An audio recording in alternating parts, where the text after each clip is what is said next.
με αφορμή την παρουσία της κυρία Προέδρου, της κυρία Χάμου, με την διπλή ιδιότητα και της εκπροσώπου των δικαστών, θα ήθελα να ρωτήσω, ακούσαμε προηγουμένως τον Αντιπρόεδρο, τον κύριο Πουλάκο, αν λέω καλά το επίθετό του, ότι υπάρχει και η δυνατότητα, επανέρχομαι καταρχήν στο θέμα που μας αφορά, το θέμα της απόφασης του ΣΤΕ, ότι υπάρχει και η δυνατότητα των αγωγών.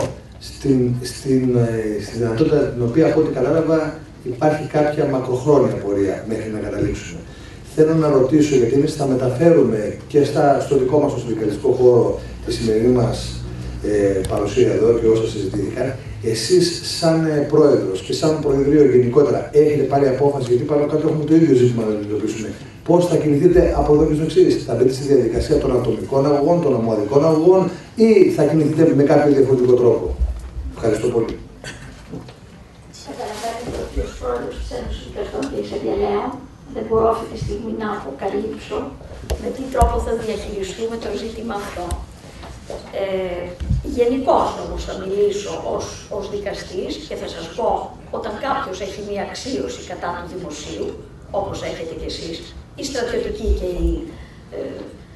τα σώματα ασφαλείας, δικαιούστε να προσφύγετε εάν δεν εφαρμόζουν την απόφαση όπως συμβαίνει προκειμένου, διότι αυτό βγήκαμε και χθες και είπαμε και εμείς ως δικαστικές ενώσεις, ότι είναι μείζον θεσμικό ζήτημα όταν η εκτελεστική εξουσία, η κυβέρνηση, δεν εφαρμόζει τις δικαστικές αποφάσεις.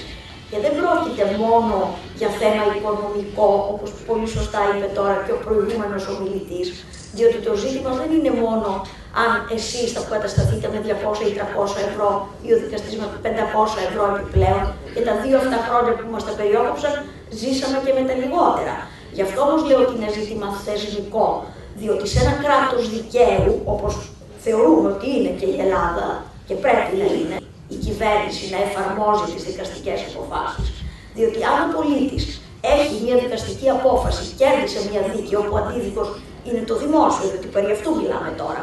Όταν ο αντίδικος είναι το δημόσιο, εκεί ανεβαίνει το ζήτημα.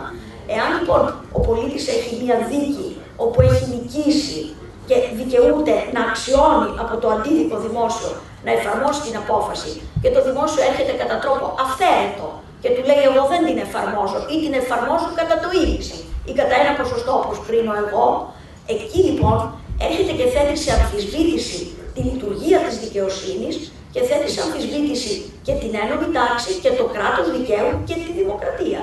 Σε τελευταία ανάλυση, γι' αυτό λέμε ότι αυτό είναι μείζον θεσμικό ζήτημα.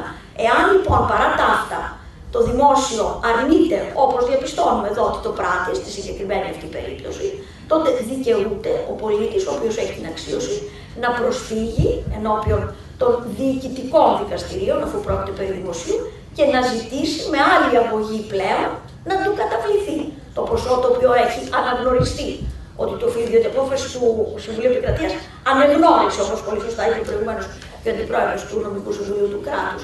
Δικαιούται λοιπόν να ζητήσει με αγωγή να του καταβληθεί το ποσό αυτό. Βέβαια, πράγματι θα πάρει ένα χρονικό διάστημα και νομίζω εκεί ποντάρει εντός εισαγωγικών το δημόσιο τώρα και λέει: ελάτε, κατά τρόπο ας το πούμε εκβιαστικό, θα μπορούσα να πω, και ας μην θεωρηθεί υπερβολή.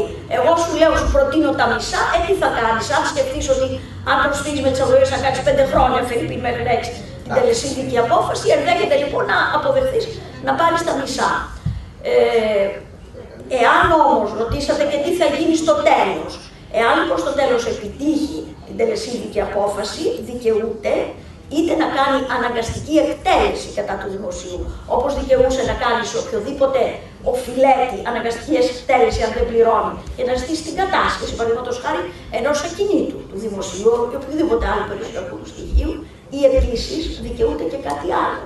Όταν έχει τελεσίδικη απόφαση ο πολίτης κατά του δημοσίου, δικαιούται να ζητήσει συμψηφισμό με τους φόρους που οφείλει. Είναι και αυτό λοιπόν ένα πολύ σημαντικό όπλο.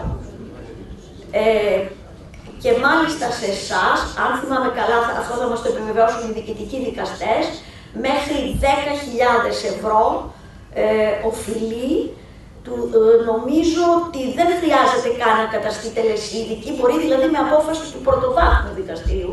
Και νομίζω των ενστόλων δεν πρέπει να είναι περισσότερο από 10.000 ευρώ. Άρα λοιπόν, αν προσφύγετε στο δικαστήριο και επιτύχετε μια απόφαση του πρωτοβαθμίου δικαστηρίου, που αυτή δεν θα διαρκέσει και τόσο χρονικό διάστημα, στη συνέχεια μπορείτε να κάνετε συμψηφισμό με τους φόρους τους οποίους οφείλετε.